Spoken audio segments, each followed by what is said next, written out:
దేవునికి మహిమ కలుగును గాక. హల్లెలూయా హల్లెలూయా. సామెతల గ్రంథము 24వ అధ్యాయము, సామెతలు 24వ అధ్యాయము 10వ వచనం చదువుకుందాం.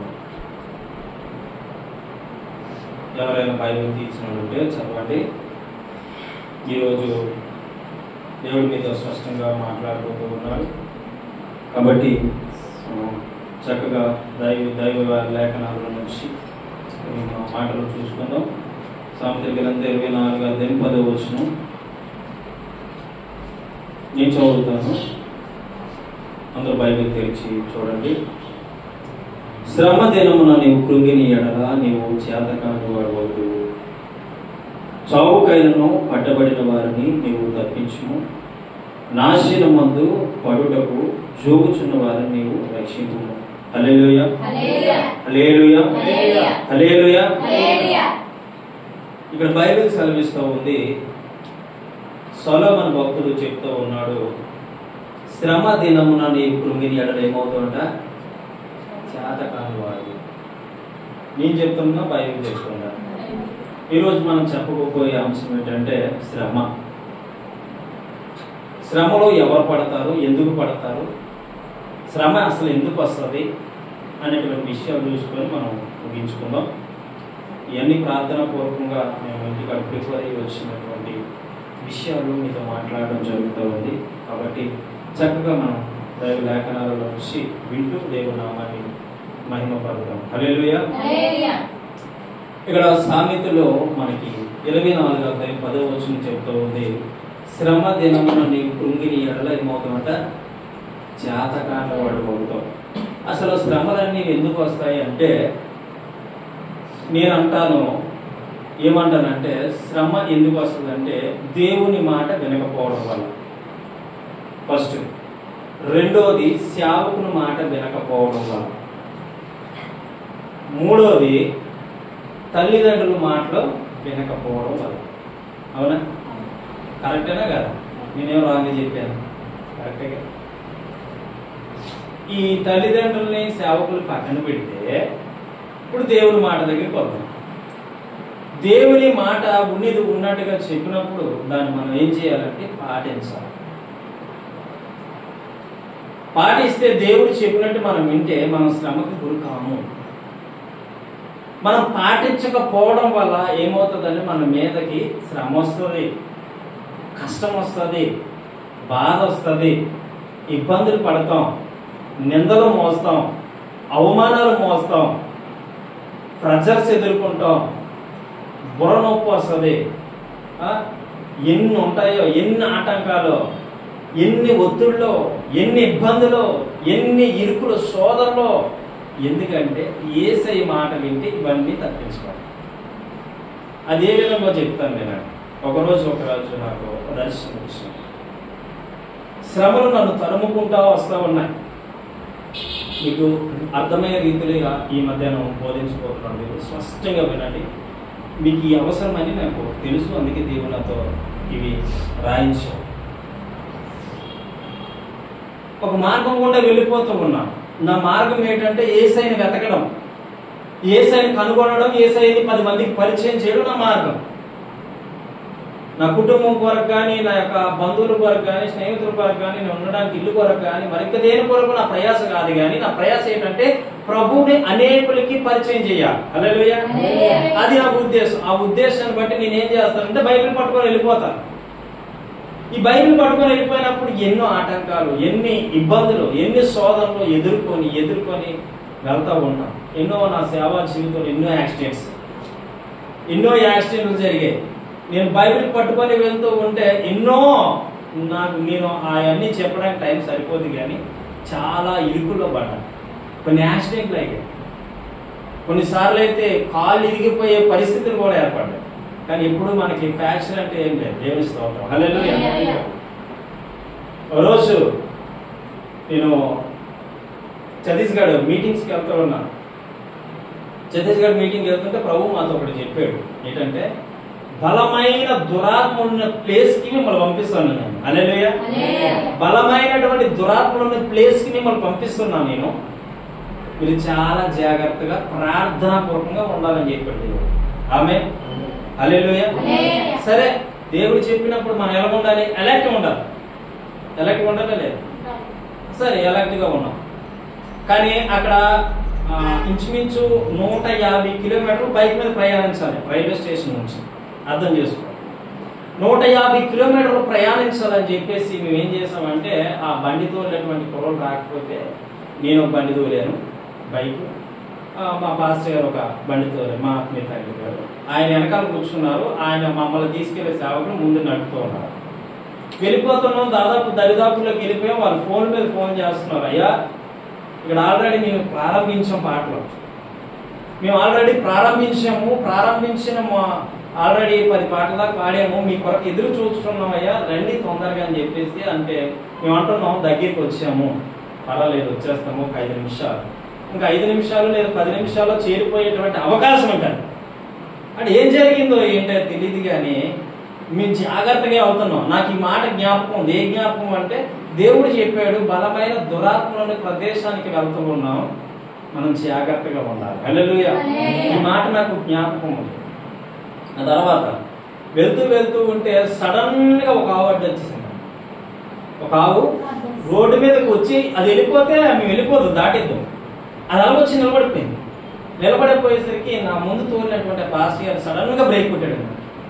బ్రేక్ కొడితే నేను వెనకాల ఇంచుమించు 150 కిలోమీటర్లు బండి ఎంతకు ఫాస్ట్ కొట్టాలి? ఆ ఫాస్ట్ లో వస్తూ ఉంటే సైడ్ రాడ్ ఉంటుంది, సేఫ్టీ రాడ్ బైక్కి.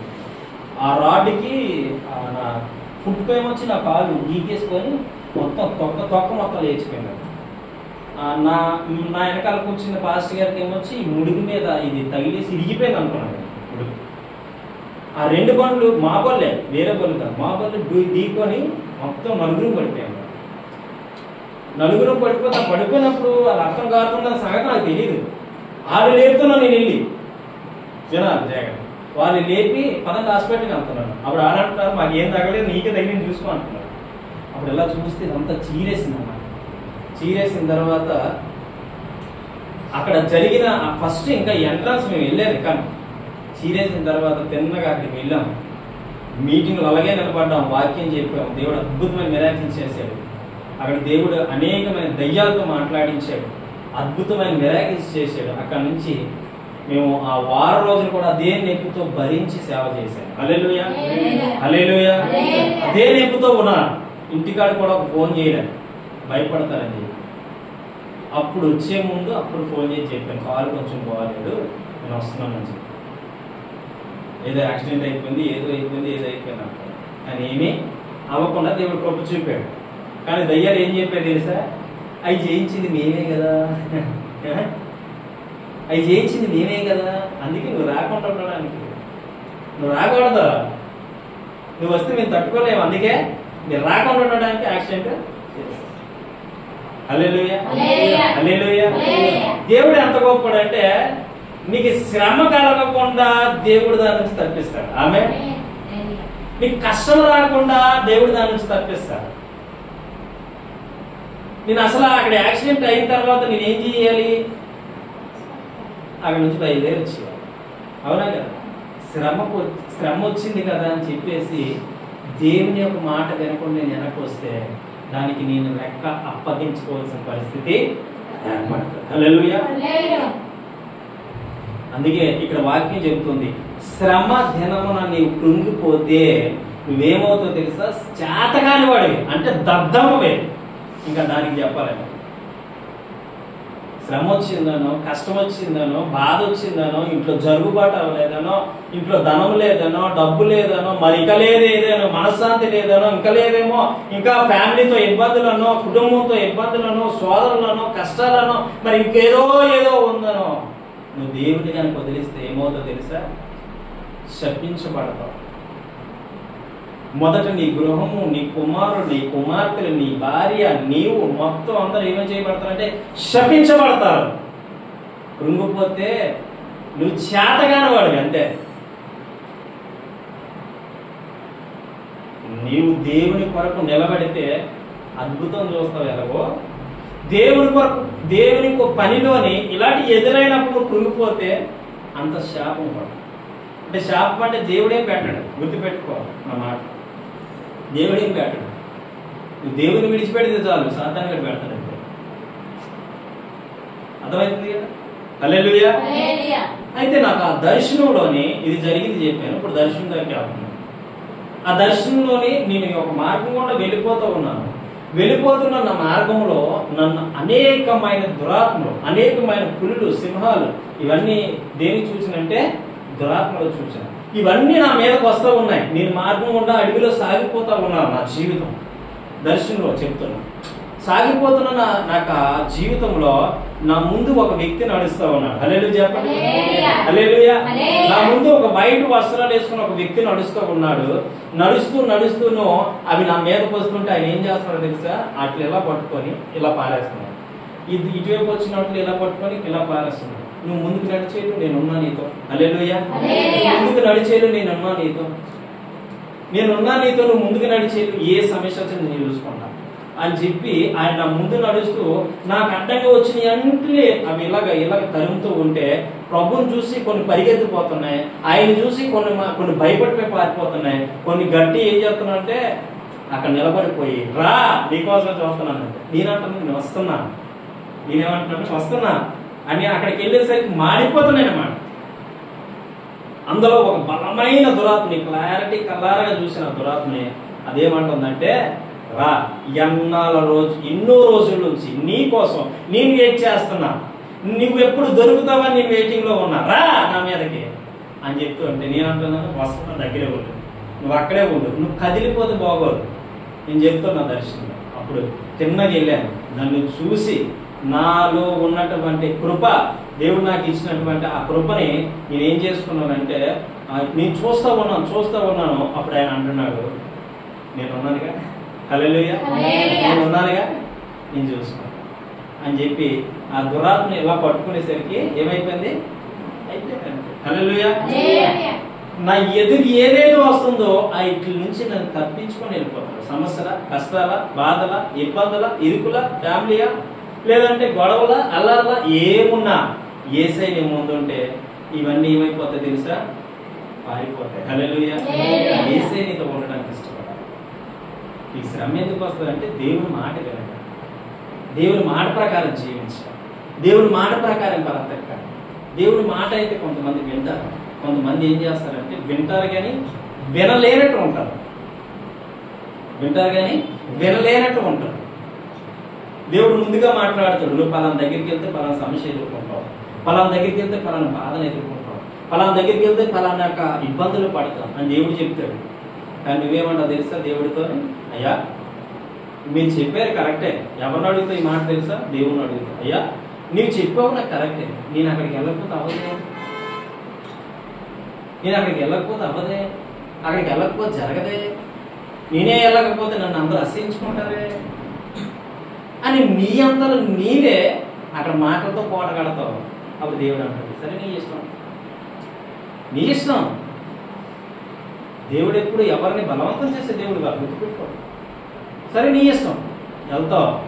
కావాలని అక్కడ నుంచి ఏం తెచ్చుకుంటావు తెలుసా, డబ్బులు ఇచ్చి మరి ఆయన తెచ్చుకుంటావు. అర్థమైందా నీకు? కావాలని ఆయన తెచ్చుకొని ఇంట్లోని ఒంట్లోని పెట్టుకుంటావు. ఆడి పిల్లలు ఎడతాడు ఇంట్లో, ఏమడతాడా పిల్లలు ఎడతాడు, పోలు తెచ్చుకొని పెంచుకుంటాం. అదేమవుతుంది, ఎదిగి పిల్లలు పెడతా ఆ పిల్లలు ఇంకొన్ని పిల్లలు పెడతా సాతాను కూడా అంతే. నీ ఇంటిలో ఉంటే ఒంట్లో ఉంటే ఆడు నీ జీవితంలో మార్పు తీసుకురావడమే కాదు, నీ జీవితాన్ని పాడు చేయడమే కాదు, నీ జీవితంలోనే అనేకమైన తప్పిదములు చేయించేది వాడు, అనేకమైన దొంగతనాలు చేయించేది వాడు, అనేకమైన వ్యభిచార పనులు చేయించేది వాడు నీ ఇంట్లో నీ ఒంట్లో ఉండి నీ జీవితంలో ఉండి వాడు ఏం చేస్తాడంటే పిల్లలు పెడతాడు. ఒక చేపని లోకపరంగా చూసుకో, ఒక చేపని మనం ఏట్లోకి వెళ్ళి మా ఇంటికాడ ఒక డాము ఉంది, ఆ డామ్లో చేప పెంచుతారు. ఆ చేపని ఒక 35,000 40,000 పిల్ల తీసుకొస్తే డామ్ అంతా చేప దొరుకుతుంది. ఎలాగైతే సాధ్యం అంటే అది ఏం చేస్తుందంటే 4-5 కేజీలు వచ్చేంత వరకు అక్కడ పెంచుతూనే ఉంటాడు. పెంచి కొన్నిసార్లు వలలేసి ఆ వలలేసినప్పుడు ఆ వల కొన్ని గర్భంతో ఉన్న చేపలాగా ఉంటాయి, మా బంగారు పాపలు అంటారు మా సైడ్, మరి మీ సైడ్ ఏమంటారు. ఆ చేపలు తీసి దాన్ని ఎలా పిసుకుతాడు అన్నమాట పొట్ట. పొట్టలా పిసికితే దాంట్లోంచి చెన బయటకు వస్తుంది. ఆ చెనని కొన్ని వేలాది పిల్లలు వస్తాయి అంటారు. ఒక చేపలోంచి వేలాది పిల్లలు వస్తాయి ఒకే చేపలోంచి. అలాగా కొన్ని వేలాది చేపలు వేసాడు ఈయన. అవన్నీ ఎన్ని చేపలు అవుతాయి? అవునా కదా? అవునా కదా? అందుకే డోమ అంతా నిండిపోతుంది చేపలు. అలాగే దుష్టుడి ఇంట్లో వచ్చాడు అనుకో, వాడు ఏం చేస్తాడు? వస్తాడు ఒక్కడు రాడు, గుర్తుపెట్టి ఎప్పుడైనా వాడితో వాడి ఫ్రెండ్స్ని తీసుకొస్తాడు, వాడితో వాడి బంధువులు తీసుకొస్తాడు, వాడితో వాడి స్నేహితులు తీసుకొస్తాడు. వాడు ఇంట్లో ఉంటాడు, ఒంట్లో ఉంటాడు. అరే ఇదంతా మందేరా ఏమంటాడు? ఇదంతా మందేరా, నువ్వు ఆ మూలలో కూర్చో, నేను ఏ మూలలో కూర్చో, నేను అక్కడ కూర్చుంటా, నువ్వు ఎక్కడ కూర్చో. వీళ్ళకి ఏం చేద్దామంటే ఒక్కొక్కరికి నువ్వు ఇది చేయి, నువ్వు అది చేయి, నువ్వు అది చేయి అంట. నువ్వు వాడింట్లో ఉండు, నీ వీడింట్లో ఉండు, నువ్వు ఆడంట్లో ఉండు అని పని చేసుకుంటారు. పని చేసుకొని ఒకడు ఏం చేస్తాడు? వ్యభిచారం చేస్తాడు, ఒకడేమో చేస్తాడు దొంగతనం చేస్తాడు, ఒకడేం చేస్తాడు? మోసం చేస్తాడు, ఒకడేమొచ్చి చంపించడం. ఇవన్నీ ఎవరు చేస్తాడు? దుష్టుడు. గుర్తుపెట్టు. వాడిని ఎవరు పొందేసుకున్నారంటే నీవు. ఆ రోజే దేవుని మాట వినేటట్లుగా నీవు ఉంటే వస్తుందా నీకు ఆ శ్రమ? హల్లెలూయా. ఈనాడు దేవుని మాట వెనక అనేక మంది తూలిపోతా ఉన్నారు. దేవుని మాట ఏదైతే చెప్తూ ఉందో దాని మాట ప్రకారంగా జీవిస్తే కష్టమైన, నష్టమైన, శ్రమైన, బాధ అయినా ఏదేమైనప్పటికీ ఆయన అంటాడు, నేను నీ ముందు ఉంటా, నీకు ఏ అపాయం రాదు. హల్లెలూయా. నేను నీ ముందు ఉంటా, నీకు ఏ బాధ కలగజేయను. ఆయన మాట వింటే, ఆయన మాట లోబడితే, మరి నాకు ఆయన మాట వినవుగా, ఆయన మాట ప్రకారం జీవించవుగా. ఏదో చెప్తున్నారు, పాస్టర్ గారు చెప్పింది వినాలి కదా అండి, పాస్టర్ గారు చెప్తారు అలాగే ఎవడ తెచ్చుకుంటాడు కొని.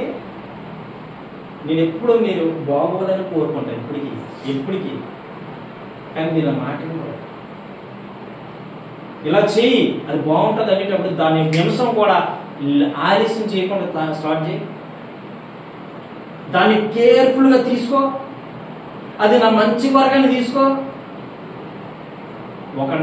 ఒక సేవకుడు ఆత్మచేత నడిపించబడేటప్పుడు ఆయన మాట వినకపోతే నీ శ్రమ నువ్వే పొందేసుకున్నాడు. ఆయనతో ఎవరు మాట్లాడతారంటే దేవుడు మాట్లాడతాడు. ఆమేన్. హల్లెలూయా. అది ఒత్తిడి పెరిగిపోయిన తర్వాత అప్పుడు అంటావు చాలా ఇబ్బందులు ఎదుర్కొంటున్నాను, చాలా సమస్యలు ఎదుర్కొంటున్నాను, చాలా ఇరుకులు ఎదుర్కొంటున్నాను, చెప్పలేని బాధలతో, చెప్పలేని సమస్యలతో, చెప్పలేనటువంటి ఇంకా చెప్పలేని కూడా ఉంటాయి అక్కడ సేవకుడు.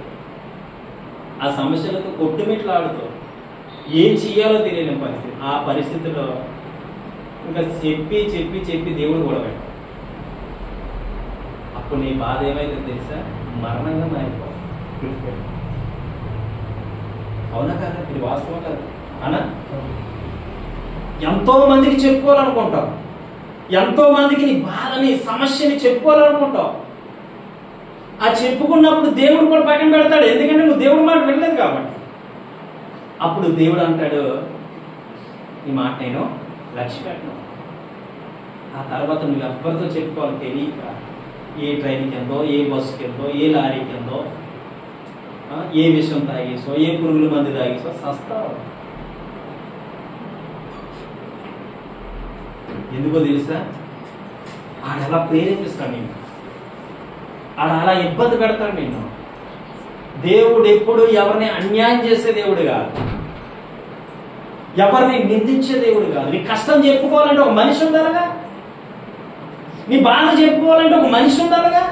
మనుషులేమంటే ఈరోజు వింటారు, రేపు వెళ్ళిపోతారు. ఈరోజు చెల్లికి బాగోలేదు అనుకోండి, నేను వస్తాను, వచ్చి నాన్న ఎలా ఉందిరా అంటాను. నేను చాలా చెప్పుకోలేని పరిస్థితిలో ఉన్నాను, చెప్పుకోలేని బాధలో ఉన్నాను, చెప్పుకోలేని ఇబ్బందుల్లో ఉన్నాను. నేనేం చెప్పాలో అర్థం కావట్లేదనియా, నేనేం చేయాలో అర్థం కావట్లేదనియా, నా బ్రతికి ఎలాగైపోయింది ఏంటనియా, నా జీవితం ఎలాగైపోయింది ఏంటనియా, నా మనసు ఎలాగైపోయింది ఏంటనియా, నేను ఎలాగ జీవిస్తున్నాను ఏంటనియా అని చెప్పింది అనుకో, నేనేం చేయగలుగుతా?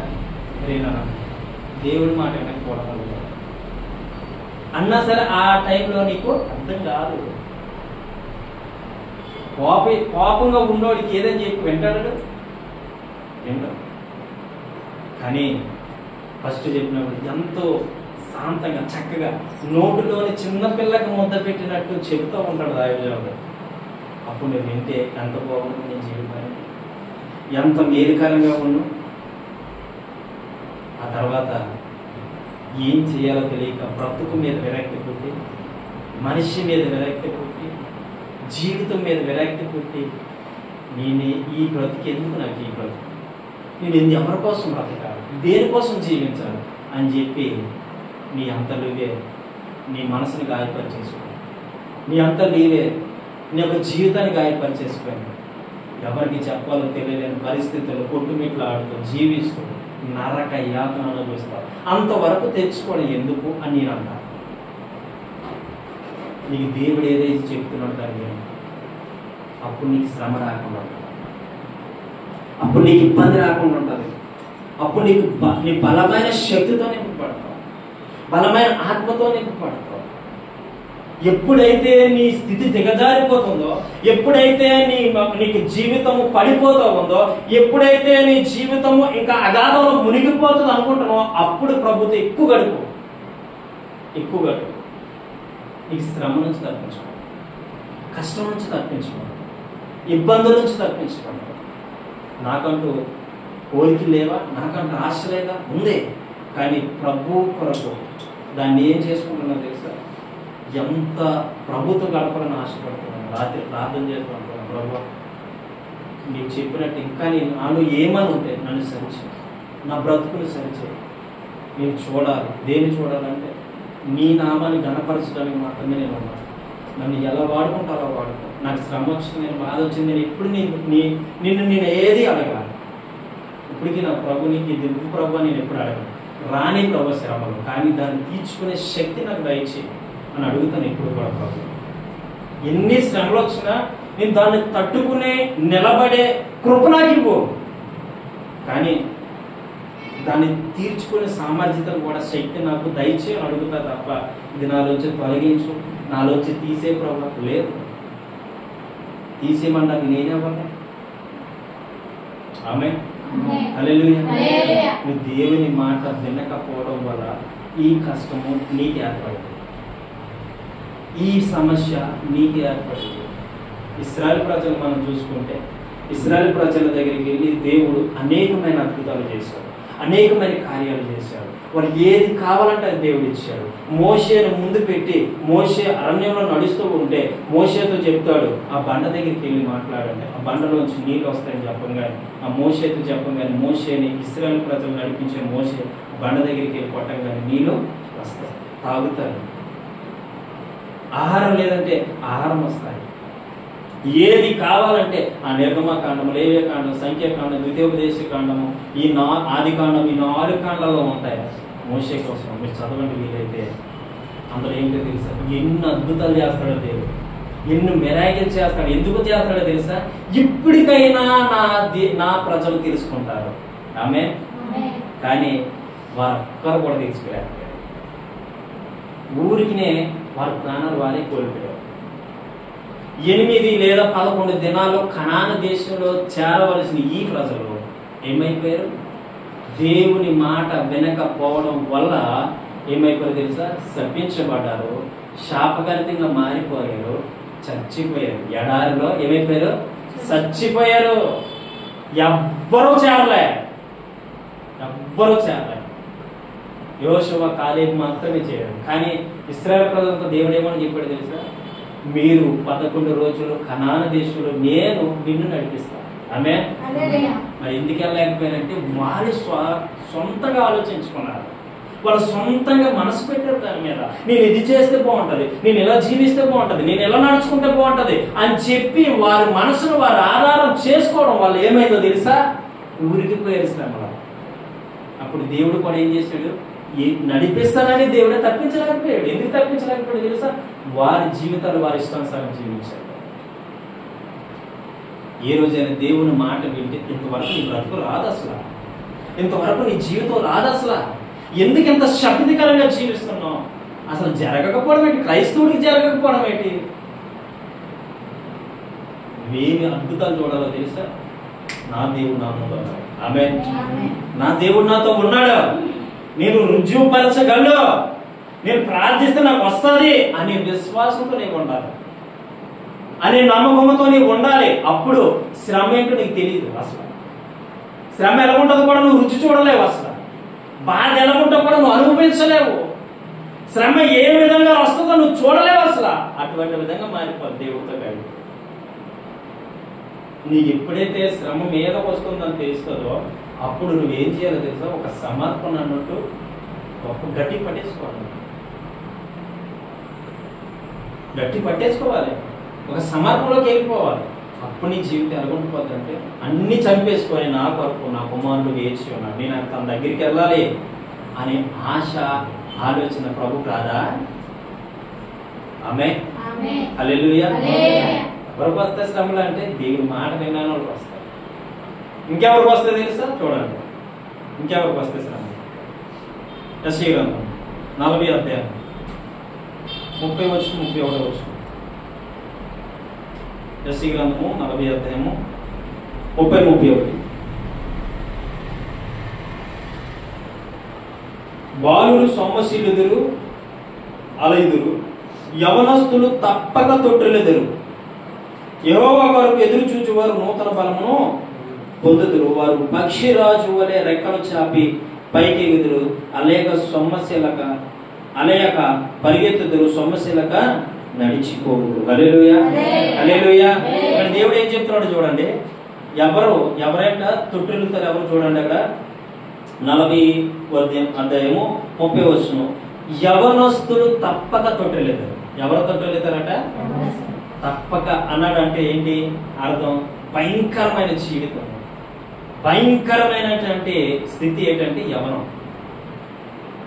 యవనం అంటే యవన వయసులో సేవ చేయడం ఎంత కష్టమో యవన వయసులో నిలబడడం కూడా అంతే కష్టం. యవన వయసులో సేవ చేయడం ఆషామాష కాదు. ఆమె యవన వయసులో సేవ చేయాలంటే ఆషామాష కాదు. ఎన్ని ఎదురు వస్తాయి, ఎన్ని నిందలు ఎదురు వస్తాయి, ఎన్ని అవమానాలు ఎదురు వస్తాయి, ఎంత ఇబ్బందులు పడతామో, ఎన్ని ఆటంకాలు ఎదురు వస్తాయో, ఎన్ని చూసుకొని వస్తూ ఉంటాం. మా పరిస్థితి ఎలా ఉంటుందో తెలుసా? ఈయనకేం పర్లేదు, ఈయనకేం బాధ లేదు, యవనస్తుడు ఏదైనా చేయగలుగుతాడు అనుకుంటాడు. కానీ ఈ వయసులో సేవ చేయడం చాలా చాలా కష్టం. 18 సంవత్సరాల నుండి 40 సంవత్సరం వరకు కూడా యవన వయసు. ఈ వయసుని కాపాడుకుంటూ సేవ చేయడం చాలా కష్టం. అందుకే ఇక్కడ వాక్యం చెప్తా ఉంది. ఏమని చెప్తుందో తెలుసా? యవ్వనస్తులు తప్పక తొట్టిల్లిపోతారు, తప్పక తప్పిపోతారు.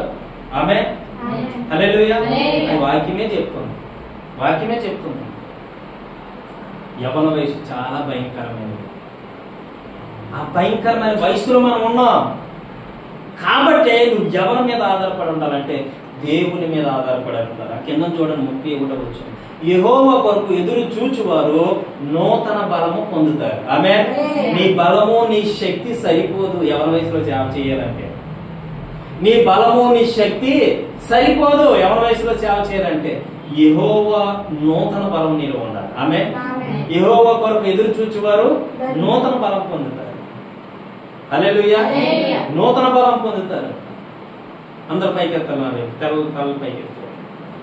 యెహోవా కొరకు ఎదురు చూచువారు నూతన బలం పొందుతారు. అప్పుడు నీ యవన వయసులో సేవ చేయాలంటే నూతన బలాన్ని దేవుడు నీకు ఇవ్వాలి స్పష్టంగా. హల్లెలూయా. నూతన శక్తి నీకు ఇస్తేనే తప్ప, ఆయన శక్తి నీలోకి వస్తేనే తప్ప నువ్వు సేవ చేయలేవు యవన వయసులో. ఆయన మహిమ నీలో ఉంటేనే తప్ప యవన వయసులో నువ్వు సేవ చేయలేవు. ఆయన కృప నీలో ఉంటేనే తప్ప యవన వయసులో నువ్వు నిలబడలేవు. ఆ కృపని మనం ఏం చేసుకోవాలంటే నిలబడడానికి మనం బలమైన పునాది వేసుకోవాలి.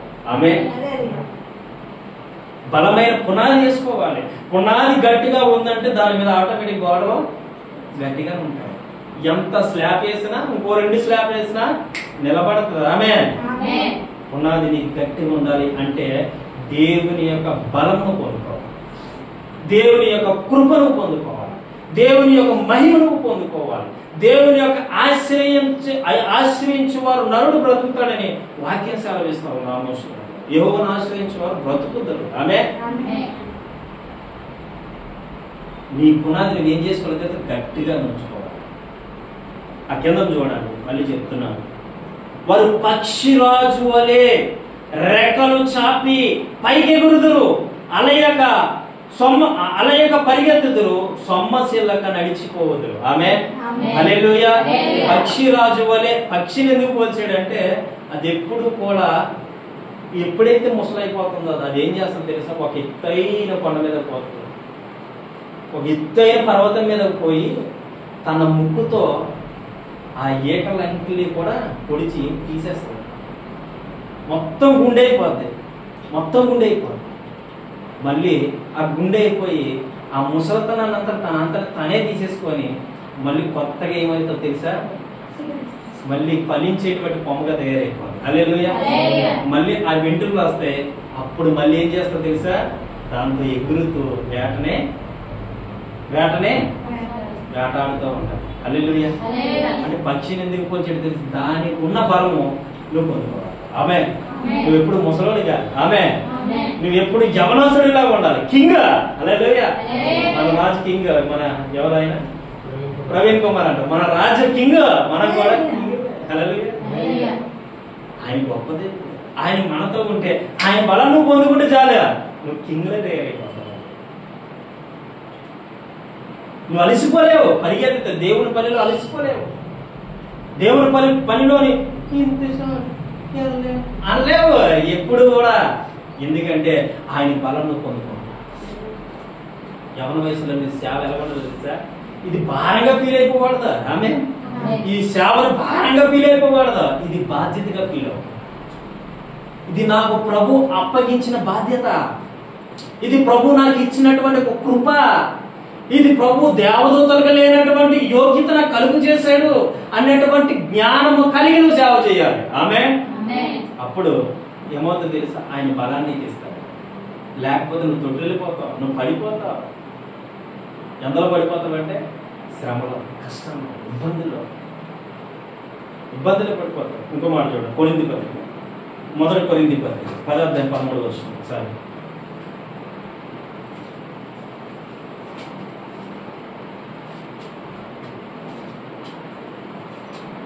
10:13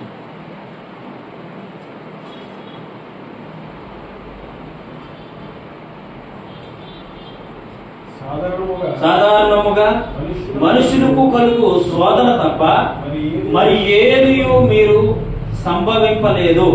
దేవుడు నమ్మదగిన వాడు, మీరు సహింపగలిగినంత కంటే ఎక్కువగా ఆయన మిమ్మును శోధింపనీయుడు. అంతేకాదు సహింపగలుగుటకు ఆయన శోధనతో కూడా తప్పించుకుని మార్గమును కలుగు చేయను. హల్లెలూయా. హల్లెలూయా. చూడండి, ఇక్కడ మొదటి కొరింథీ పత్రికలో అపోస్తలుడైనటువంటి పౌలు తన సంఘానికి హెచ్చరిస్తూ చెప్తూ ఉన్నాడు. ఏమంటున్నాడంటే 13వ వచనము, సాధారణముగా మనుషులకు కలుగు శోధన తప్ప మరి ఏదియూ మీకు సంభవింపలేదు. దేవుడు నమ్మదగిన వాడు, మీరు సహింపగలిగినంత కంటే ఎక్కువగా ఆయన మిమ్మల్ని శోధనలో పెట్టాడు.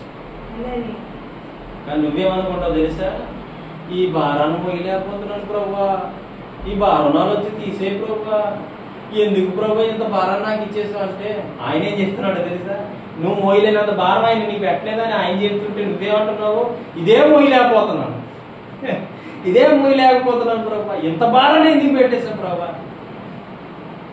నువ్వు ఇప్పుడు నేనున్నా, నేను ఎంత బరువు మోస్తాను, అంతకంటే ఎక్కువ బరువు పెడితే ఏమవుతాను అంతే.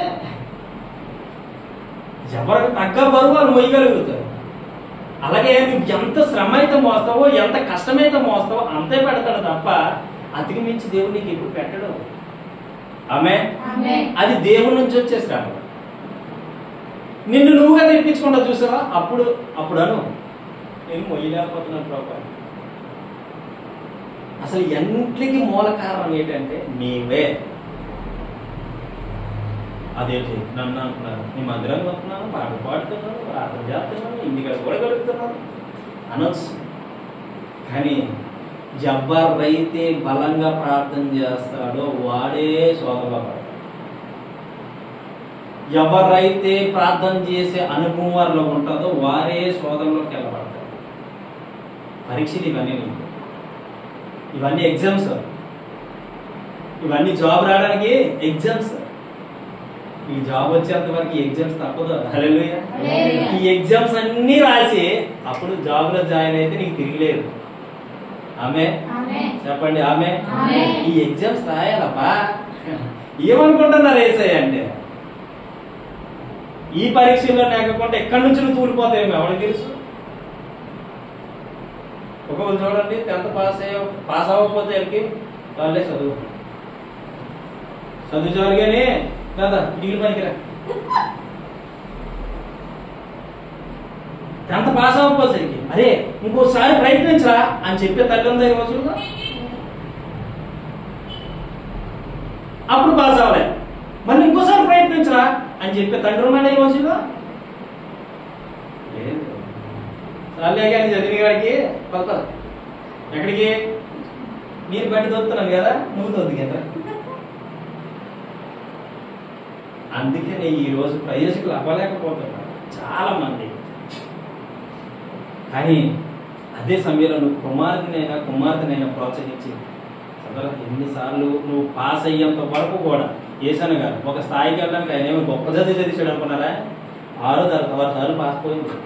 6 సార్లు, ఒకసారి కాదు.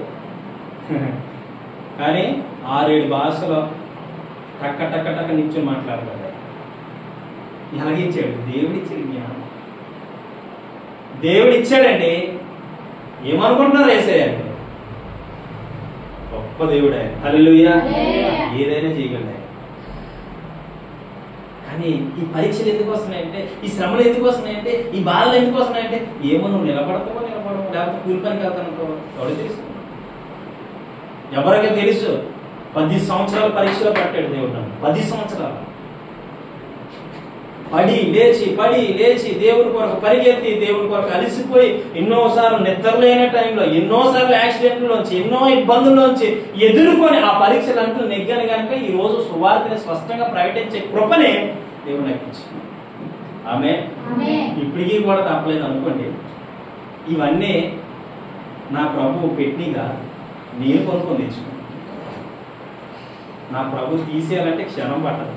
ఆమె నువ్వు మోయలేనంత భారాన్ని ఇప్పుడు దేవుడు పెట్టడు సుమ్మా. ఒకవేళ పెట్టినాను అక్కడ ఏమవుతుంది చూడండి.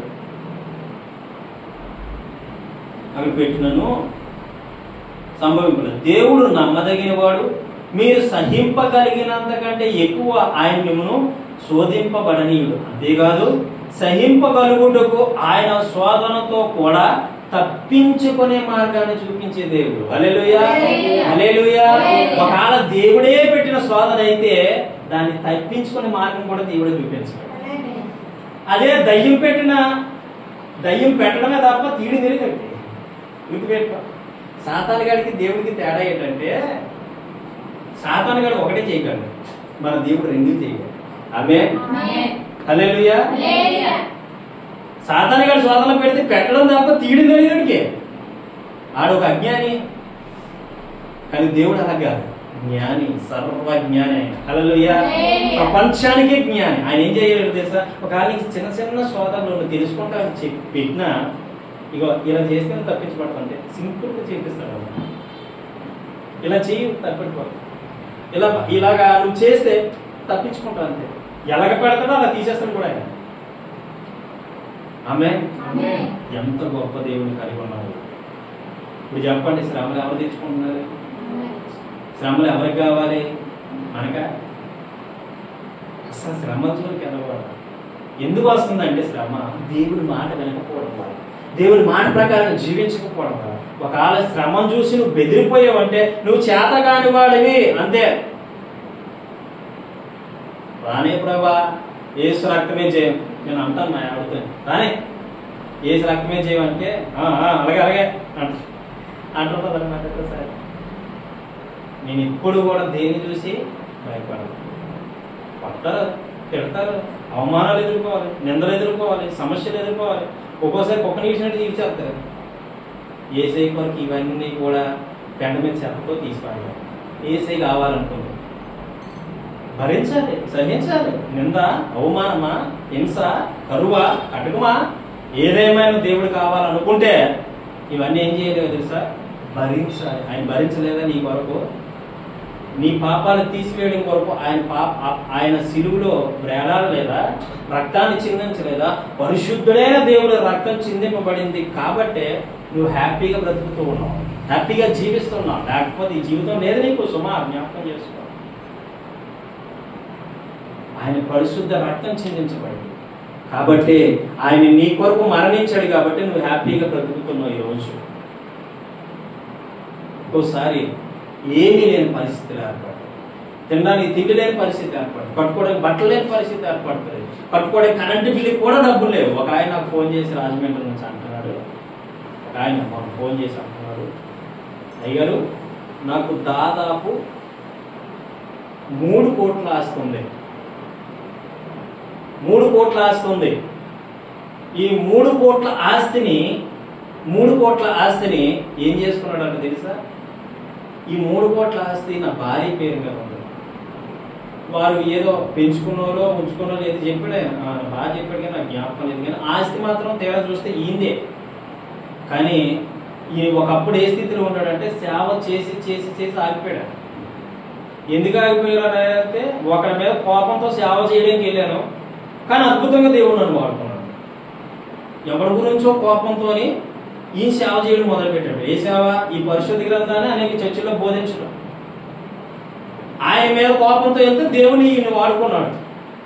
వీళ్ళందరూ అన్నారంటే, నువ్వు సేవకుడు అవ్వలేవు, నువ్వు కోపిష్టివి, నువ్వు అలాంటి ఎలాంటి నువ్వు సేవ చేయలేవు, కాబట్టి ఈ సేవలో చదువుకోరండి ఆయన, ఆ శాపం కాస్త దొరుకుతుంది అని చెప్పేసి అలా అంటే, మళ్ళీ బైబిల్ వదిలేసి మామూలు యథావిధిగా తన పని తాను చేసుకోవడం మొదలెట్టాడు.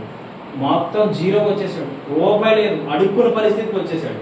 ఓ రోజు నాకు ఫోన్ చేసి అంటున్నాడు, అయ్యారు నాది 55 సంవత్సరాలు, ఒకప్పుడు నేను ఇదే పరిస్థితిలో ఉన్నాను, మీ జీవితమే నా జీవితం, నేను బ్రతికాను, దేవుడి వరకు బ్రతుకుతున్నా. ఈరోజు మీ జీవితం ఎలా ఉందో సాక్షులు ఎలా చెప్పారో నా జీవితం కూడా అలాగే ఉంది. నా అక్క, మా చెల్లెళ్ళు, మా అందరూ ఏం చెప్పారంటే, నువ్వు సేవ చేయలేవు, నువ్వు కోపిస్తోడు, నువ్వు అలాంటోడు ఎలాంటోడివి, నువ్వు సేవ చేయడం పనికిరావు అన్నారు. ఈ సేవ నుంచి తప్పుకున్నాను, ఇప్పుడు నన్ను ఏం చేయమంటారు చెప్పండి అంటే, అప్పుడు దేవుడు మాట్లాడుతున్నాడు అద్భుతంగా, ఇదిగో నువ్వు ఇప్పుడు మళ్ళీ సేవ స్టార్ట్ చేయి, హల్లెలూయా, మళ్ళీ సేవ స్టార్ట్ చేయి, నీ పరిస్థితి మారబోతుందని దేవుడు చెప్తున్నాడు. హల్లెలూయా. ఎంబడి ఆయన ఏం చేశాడు తెలుసా? ఎక్కడో రాజమండ్రిలో ఉన్న ఆయన, నేను ఎక్కడో విశాఖపట్నంలో ఉన్నాను, నా మాటిని ఆ 55 ఇయర్స్ ఓల్డ్ మ్యాన్ ఏం చేశాడో తెలుసా? యథావిధిగా మళ్ళీ ప్రభు మందిరానికి వెళ్ళడం మొదలెట్టాడు. ఆమేన్, హల్లెలూయా. అప్పటి నుంచి ఆ వారంలోనే ఎన్నాళ్ళ నుంచో కట్టలేని కరెంటు బిల్లు కట్టుకోగలిగాడు, తన పిల్లలకి ఇంత ముద్ద పెట్టగలిగాడు, తన కుటుంబాన్ని పోషించుకోగలుగుతున్నాడు ఈరోజు. ఆమేన్. నేను చెప్పే ఆస్తి కూడా నీకు వస్తుంది. ఆమేన్, వస్తుంది ఖచ్చితంగా. వస్తే పాస్ ఖచ్చితంగా నీ చర్చిలో సాక్ష్యం చెప్తున్నాను, వస్తాడే ఖచ్చితంగా. ఆమేన్. చూసారండి, ఒక మనిషిని వాడుకోవాలంటే ఏ విధంగా వాడుకుంటాడో తెలియదు, కానీ నువ్వు మనుషుల యొక్క మాటలు విన్నావా, చెడిపోయేది నీవే. ఆయన మనుషుల మాట మీద ఆగిపోయాడు. మనుషులు అదంటారు ఇదంటారు, తేనికంట తీపుగా ఉంటాయి మనుషుల మాటలు. ఒక్కొక్కసారి జ్ఞాపకం చేసి కొంతమంది అంటారు, గాలిలో దీపం పెట్టి దేవుడా దేవుడా దేవుడా అంటే వస్తుందా? అరే బుద్ధి లేని మాటలు వెంటవేటి నువ్వు, జ్ఞానం లేని మాటలు వెంటవేటి నువ్వు, తెలివి తక్కువ మాటలు వెంటవేటి నువ్వు. మనం గాలిలో దీపం పెట్టక్కర్లే, ఆ దీపమే వేసేయన్నాడు మన జీవితాలు వెలిగించింది. హల్లెలూయా. నువ్వు నమ్మకంగా ప్రార్థన చేస్తే ఉన్న పాలంగా నీ ఉన్న స్థితిలోనే అభివృద్ధి పరుస్తుంది. నీకు దేవుడు ఏం చెప్తున్నాడో అది చెయ్యు, నీకు దేవుడు ఏం మాట్లాడుతున్నాడు చెయ్యు. అసలు దేవుడు ఎలా మాట్లాడతాడండి అనొచ్చు. ఎవరు మాట్లాడతారు మీతో అని? దేవుడు మాట్లాడతాడా, సేవకుడు మాట్లాడతాడా? ఇప్పుడు దేవుడు బోధిస్తున్నాడా, సేవకుడు బోధిస్తున్నాడా? చెప్పినప్పుడు జ్ఞానం కలిగి ఆలోచించండి. మీ మంచి కొరకే, మీ మేలు కొరకే. మీరు ఫలించాలంటే, అభివృద్ధి చెందాలంటే మధ్యవర్తిగా, సంఘానికి సేవకుడికి మధ్యవర్తి ఎవరు? సారీ, సేవకుడే కదా. దేవుడికి సంఘానికి మధ్యవర్తి సేవకుడే కదా. ఈ సేవకుడిని మీ ముందు నిలబెట్టి మాట్లాడించినప్పుడు మీరు పెద్దోళ్ళు అవ్వండి, చిన్నోళ్ళు అవ్వండి, ఇది నా మంచి కొరకే ఆలోచిస్తే అది వేరే జరుగుతుంది తప్ప కీడు జరగదు. హల్లెలూయా. అది అందరి మాట వినమని నేను చెప్పట్లేదు, ఇది కూడా జ్ఞాపకం చేసుకోండి. అందరి మాట వినమని చెప్పట్లే. నీ సంఘం నీకు ఏదైతే బోధిస్తుందో అది విను. నీ సేవకుడు నీకు ఏదైతే చెప్తున్నాడో అది విను. సేవకుడు అన్నోడు ఎప్పుడూ కూడా మంచిగా కోరుకుంటాడు తప్ప చెడు కోరుకోడు.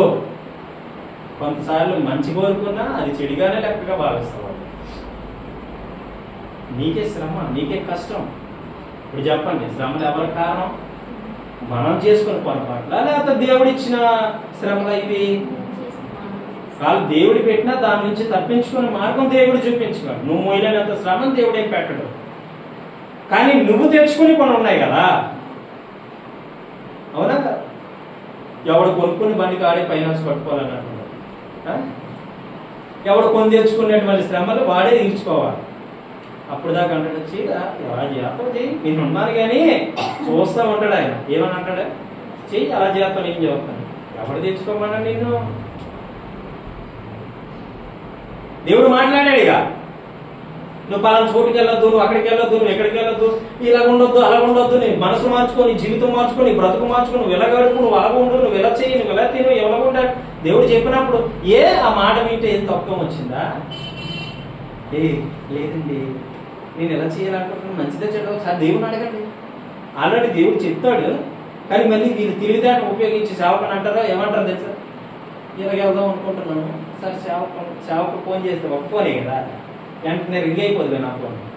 దేవుని స్తోత్రం, అదొక మంచి పని. ఎంబడే రింగ్ అవ్వదు, ఎందుకంటే సిగ్నల్ ఉండదు కాబట్టి మా ఊరు. అదొక మంచి పని. అప్పుడు ఆలోచించుకోవడం కాస్త టైం దొరుకుతుంది. కానీ కొంతమంది సేవకులు వెంటనే ఫోన్ చేస్తారు, పాస్టర్ గారు మీరు మొన్న చెప్పారు కానీ ఇలా చేద్దాం అనుకుంటున్నాను పాస్టర్ గారు, చేయాలా వద్దా? ఆల్రెడీ నీకు నీ బుర్ర ఎడివైపోయిందో తెలియదు కానీ ఆల్రెడీ దేవుడు చెప్తాడు ఇలాగే చెయ్యాలి, అది నీ జీవితంలో బాగుంటుంది అని చెప్తాడు. కానీ నువ్వేమంటో తెలుసా? అలా కాదు కానీ ఇంకోలా చేద్దాం అనుకుంటా, ఇది మంచిదా చెడ్డదా? చెయ్యదు, ఎవడికి కావాలి? ఆయన ఏమనుకుంటాడు తెలుసా? నేనేదో ఇబ్బంది పెడుతున్నట్టు పదే నన్ను అడుగుతా ఉంది కాబట్టి నీ ఇష్టం అన్నా అంటాడు. నీ ఇష్టం అన్నాడు అంటే మీరు అర్థం చేసుకోండి, అది మీదే కావాలని తెచ్చుకుంటున్నారు. మీ ఇష్టం అన్నాడు అంటే అర్థం ఏంటి? సరే నీ ఇష్టం అన్నాడు అనుకో, అర్థం ఏంటంటే కావాలని నువ్వు తెచ్చుకుంటున్నావు. అప్పుడు నీకు అర్థమవుతుంది, అయితే ఇంక ఇష్టం లేదేమో మారేది మంచిది అనుకోవాలి. నీ ఇష్టం అన్నాడంటే మనకు అప్పగించాడు పాస్టర్ గారు, సరే ఇది చేద్దామని అందులోకి వెళ్తారు, గోతులు పడతారు. అప్పుడు రక్షించండు. ఎవరు రక్షిస్తాడు నిన్ను? శ్రమ నీవు తెచ్చుకుని, కష్టాలు నువ్వు తెచ్చుకుని. మా అక్క అడగవచ్చు, మరి నేనేం తెచ్చుకొని నేను శుభ్రంగా ఉంటున్నాను కదా అనుకోవచ్చు. దేవుడు మాట విన్నదని చెప్తాను. నా మాట వినకపోయినా పక్కన పెట్టాలి. దేవుని వాక్యం ఏదైతే చెప్తుందో అదే విను. నీకు క్షేమం, నీ కుటుంబానికి క్షేమం, నీ యొక్క జీవితానికి క్షేమము. లేదంటే కరువులో పడతావు. క్షేమము కాస్త క్షామము అవుతుంది. క్షామము అంటే కరువు, క్షేమము అంటే కృప. హల్లెలూయా. క్షామము అంటే కరువు, క్షామము గుర్తుపెట్టుకో. క్షామము అంటే కరువు, క్షేమము అంటే క్షామము అని అర్థం. ఈ రెండింటికి ఎంత డిఫరెన్స్ ఉంటుంది? ఏం డిఫరెన్స్ లేదు. తిరిగే నాలుగులో ఉంటుంది, ఏదైనా నాలుగు తిరిగే దాంట్లో ఉంటుంది. క్షామము అంటే కరువు, లేని కలిగి అలాగో క్షామము క్షేమము, అది గుర్తుపెట్టుకోలేదు. కొంతమంది ప్రార్థన క్షామంగా వెళ్ళి క్షామంగా రావడానికి సాయం చేయకూడదు. క్షామం అంటే కరువుగా వెళ్ళి కరువుగా తిరిగి రావాలి. క్షామము వేరు, క్షేమము వేరు. ఎప్పుడు క్షేమంగా వెళ్ళి క్షేమంగా రావడానికి సాయం చేయకూడదు. క్షా పలకూడదు, క్షే పలక, క్షేమము. ఓకే, హల్లెలూయా. అదనమాట గుర్తుపెట్టుకోవాలి. మనం యేసయ్య మాట వినేవారుగా ఉంటే నువ్వు శ్రమల నుంచి ఈజీగా తప్పించబడతావు. ఎలా తప్పించబడతావు తెలుసా? నీ ముందుండి ఆయన నిన్ను నడిపిస్తాడు. నీ బతుకు బండిని ఎలా నడిపించాలో ఆయన తిప్పుతాడు. తీరింగ్ నువ్వు ఎటు వెళ్ళాలో ఎటు వెళ్ళకూడదు. ఆయన చేతిలో రిమోట్ ఉంటుంది. నువ్వేం చేస్తావు అంటే ఆయన నొక్కి కలిసి వెళ్తావు అంతే. అదే ఆయన కంట్రోల్లో నువ్వు లేకపోయి అనుకో, గాడి తప్పితేమో పట్టాలు తప్పితే రైలు ఎక్కడ వెళ్తుందా? అయిపోతుంది. ఎక్కడ కాడ వెళ్ళిపోవాలి. అలాగే ఉంటుంది. ఆయన రిమోట్, మన రిమోట్ అంతా ఆయన చేతిలో ఉండాలి, ఆయన కంట్రోల్లో ఉండాలి నీ జీవితం అంతా. అప్పుడు ఆయన చెప్పినట్టు వింటావు. నువ్వు నీ బ్రతుకు ఒక అర్థం దొరుకుతుంది. లేకపోతే నీకు అర్థం కాదు కదా, పరమాత్మ కొడతావు. ఏదో ఆవిడ అంటే ఏ కూడా మానేది అన్ని ఎంత లింగే కోసి కొంతమంది ఈ మనసు అనేది అక్కడ ఉండలేక వాళ్ళు ఏం చేస్తారో తెలుసా? ఏం చేస్తారో తెలుసా? కోసేసుకుంటే ఏమవుతుంది? నరాలు తెగిపోతే అసలు ఈ పని చేయదండి. కొంతమంది లవర్ల కోసం కోసేసుకుంటారు, నరాలు తెగిపోతాయి. ఆవిడ మాట్లాడలేదని ఈ ట్రస్ట్నెస్ ఫీల్ అయిపోయి ఇంటికి ఇలా తీసేసుకొని ఇలా కొలికేసుకొని నలిపేసుకొని ఇలా కోసేసుకుంటాడు. ఆ నరంగా కట్ అయిపోయిందానికి ఈ పని చేయదు. కోసేసుకుని ఆవిడ అత్తతో రాదేది అని ఇది మాత్రం పని చేయదు. అప్పుడు ఇలాగంతా చెయ్య దీంతో అన్ని అప్పుడు ఆలోచన వస్తుంది, ఎందుకు ఇచ్చి పిచ్చి పని చేసేనా దీనికోసం. అంతవరకు తెచ్చుకోరు. దయచేసి దేవుడి మీద ఆధారపడి బ్రతకాలి. దేవుడు అంటే ఒక నిజము. దేవుడు ఉన్నాడు, ఆయన్ని ప్రతి సమస్యను చూస్తున్నాడు, నీ ప్రతి ఇబ్బందిని చూస్తున్నాడు, ప్రతి శ్రమను ఆయన చూస్తున్నాడు. ఖచ్చితంగా దేవుడు నీకు సమాధానం ఇస్తాడు. ఆమేన్. ఆయన ప్రతిదీ చూస్తున్నాడు. నువ్వు ఎటువంటి పరిస్థితుల్లో కూడా ఆయన పక్కన పెట్టి నీ స్వబుద్ధిని ఆధారం చేసుకుంటూ నువ్వు పడిపోతావు. గుర్తుపెట్టుకో. శ్రమకి ఇప్పుడు ఎవరు చెప్పండి కారణం? కాబట్టి ఆ శ్రమను మనం పొందించుకోవాలి. దేవుని మాట వినేవారుగా ఉందాం, దేవుని మాట ప్రకారం జీవించేవాడుగా ఉందాం. అప్పుడు మన జీవితాలు మారుతాయి. ఆమేన్. దేవుడి మాట జీవించుకోవాలి. అందరూ కళ్ళు మూసుకుందాం.